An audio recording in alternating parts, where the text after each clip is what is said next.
All right, well, Besides, all right. Brent Jones would have maybe lunged that extra yard in that one Browns game, I do remember. Oh, boy. Here, people come up to me and go, Conte, do you get bored of this every week? Week in and week out, the Cowboys go in, they're big Brent favorites. Jones and Novacek is a toss-up. Okay? What's that, James? I'm going to be the voice Brent of Jones reason is a good here. tight end. I don't want to give you the wrong okay? idea. And I'll give you Aikman. He's a great quarterback. He really is. Matter of fact, he's Montana when Montana was young. Right. He really is. You can look at numbers. You can look at... No, you really can. Yeah, but he's not the Montana. We don't know what's going to happen from years to come.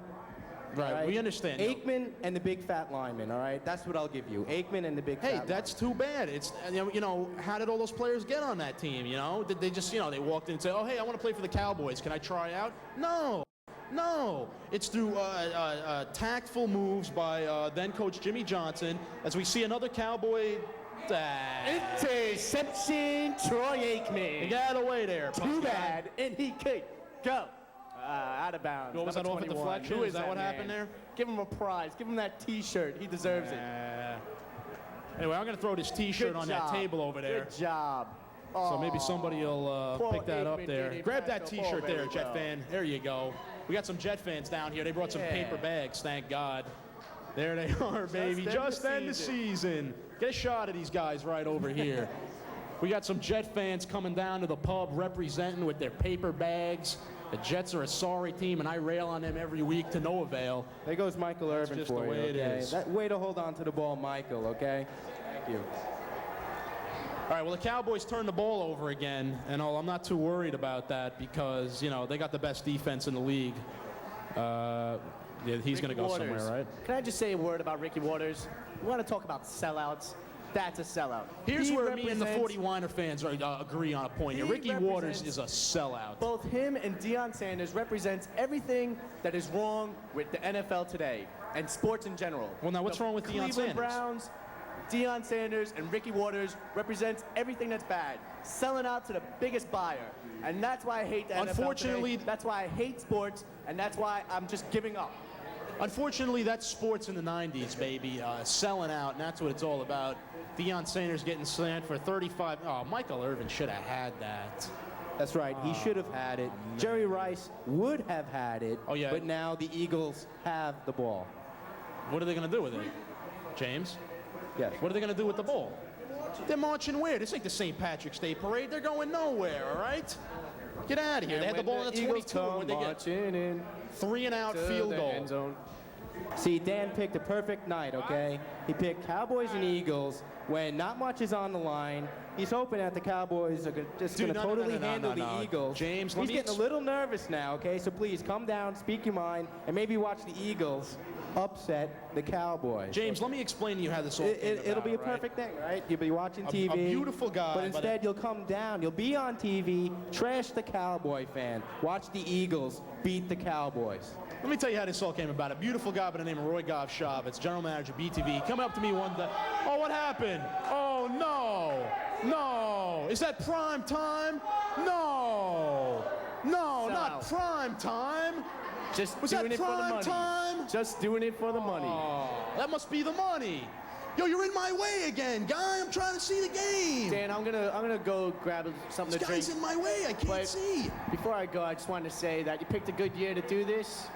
Things seem to be falling the right way for the Cowboys this year. However, and I'll say it right now, as a 49er fan. 40-Winer fan. No, 49er fan. If there's any whining done, it's done by the Cowboys.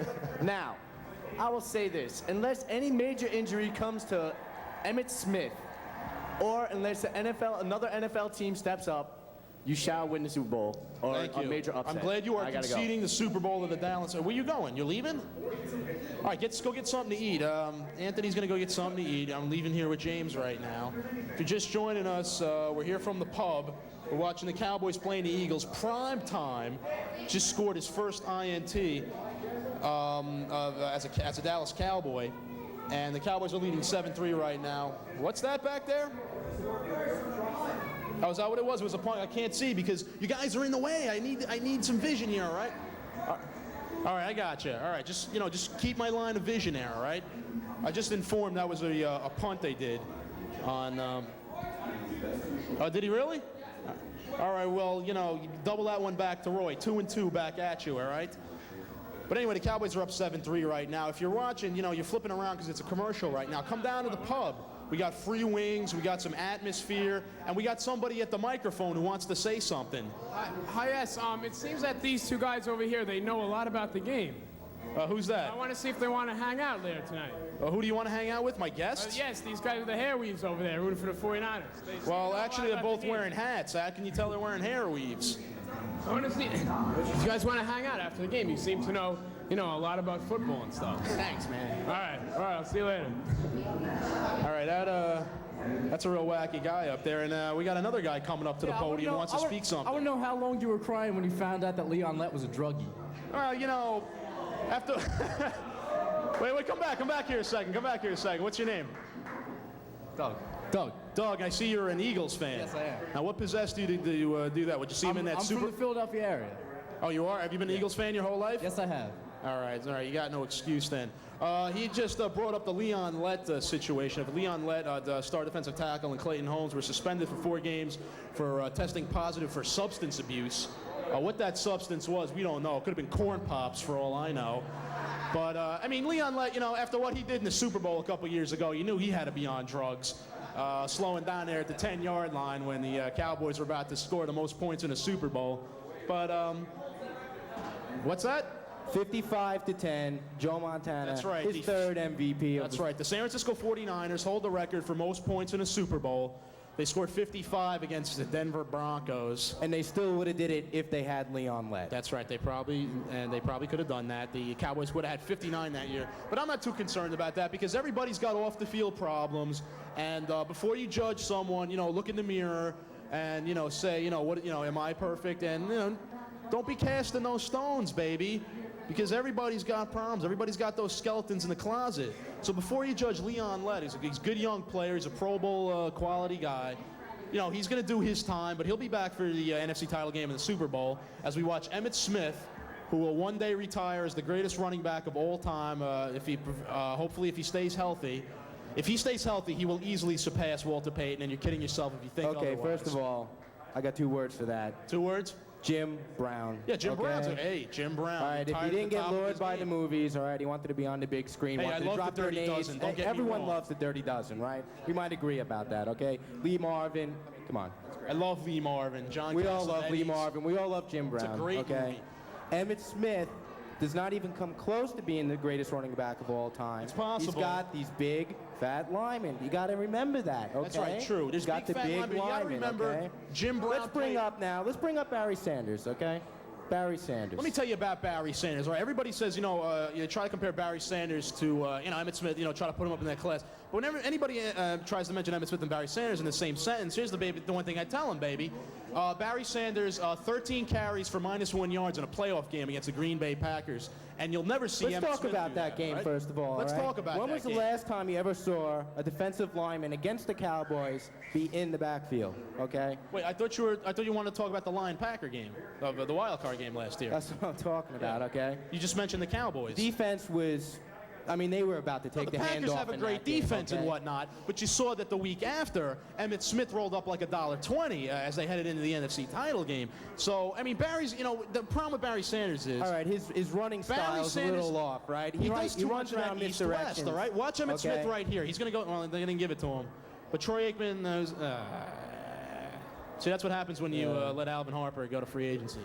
But I'm not too worried about that. But Barry Sanders doesn't even come close to Emmitt Smith, and you're kidding yourself if you Barry think otherwise. Sanders had the blockers that Emmitt Smith had, he wouldn't have to run around anybody like he does use against that the Lions. excuse, Okay? right? And the other thing about It's Jim like Pop Brown Warner is, football at the Silverdome, okay? let me tell you about Jim Brown. Jim Brown, his heyday was in the early 60s, back when guys in the NFL couldn't tackle. If you watch NFL films from the early 60s, and Jim Brown's running around all over the place because nobody knew how to tackle back in the early 60s. And that's just the way it is.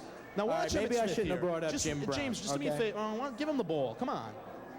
Who's that? Is that Kevin Williams? You can't leave him open. I don't know. Yeah, that was very nice. Yeah. Watch Emmitt Smith next time he gets the ball. He goes north-south. Barry Sanders does too much of this east-west thing, you know? The reason why he does that is because he has... No, the reason why he does that because he's got this in his head that, he's Barry Sanders, and he sees, Dennis Hopper running around with his shoe in those Nike commercials thinking, oh, I can cut around and do that north-south, and get out of here. The reason why he does that is because he does not have the line and Emmitt Smith has, okay? Okay. This is how the Cowboys work. You know, you got your fat line. The fact of the matter is, yes, right. Okay. is that Emmitt gets the ball, he gets his yards, and then you run play fakes off of that, and then you can throw to Michael Irvin. You know, I'll give you this. It's a good system. The Cowboys are a good team. All right, they well, are. But Emmitt Smith doesn't even. Troy Aikman's beautiful. Jesus. It's like week in and week out. I gotta watch the. It's like watching reruns. You know. It's like, you know, if you like to watch The Simpsons or Cheers or something, you just watch the same show over and over. This is what I do every week. I watch the same thing over and over again. It's like clockwork. It's being a Dallas fan in the 90s, week in and week out. But getting back to Emmitt Smith, I'll give you that. Emmitt Smith, he's got the better blockers and whatnot, you know. But the thing with Barry Sanders is, all right? No, I mean, Emmitt's a great runner. He really is. He knows that he just, you know, he's got to keep his head down. He'll get his 5 yards. Why are we trying a field goal here? What the hell? I don't like this Chris Boniel at all. I swear, if Dallas gets in a close game, I'm sweating it. Because this guy can't kick, even though he split the uprights right there as Anthony comes back. Yeah, I'm going to get some. Here's the thing, all right? The difference between Emmitt Smith and Barry Sanders is that Emmitt Smith pulls through in the pressured situations, all right? 2 years ago, on the final day of the regular season, he beat the Giants with one shoulder. He rolled up $1.68. He like, separated a shoulder. Who's saying no? Wait. Get out of there. I will admit right now. Emmitt Smith separated his shoulder at the end of the half of that game, and he rolled them up in the second half in overtime, sending the Cowboys to home field advantage. And that was the signature game. The Dallas Cowboy team plane could have crashed after that game, and Emmitt Smith gone down in a burning inferno, and he'd be elected to the Hall of Fame because of that game. That was his signature game. Emmitt Smith is every great quarterback wrapped up in one. Without doubt, I will give the world. I mean, every great running back. Okay. This guy is good. That's all I can say. Good.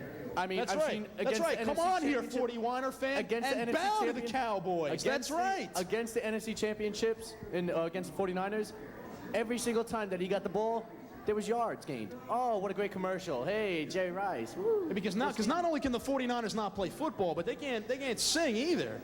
And they have no talent, unlike Deion Sanders. You know, it must be the money. For the money. Deion Sanders hanging out with Hammer back when he was popular back in the day. That's pretty scary. Oh, yeah. Hammer launching Deion Sanders' career. How many people out there got the Hammer? I got a Hammer tape. Come on. Represent. There you go. There's a couple people out there, some Hammer fans. Back in 1991, the year the Falcons made the playoffs. Can I just say something about field goal kicking? Yeah, talk to me about field goal kicking. Could you believe Doug Bryan?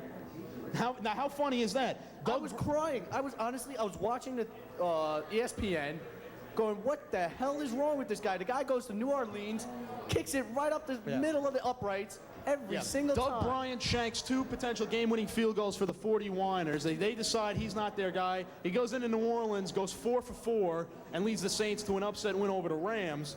Although I don't know how much of an upset that is, to tell you the truth, because they're both real pretenders.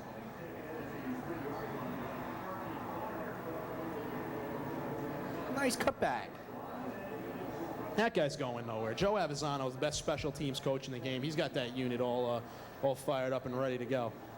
But anyway, but getting back to the 49ers, because that's really what this show is supposed to be about. I mean, we're supposed to have a real heated debate.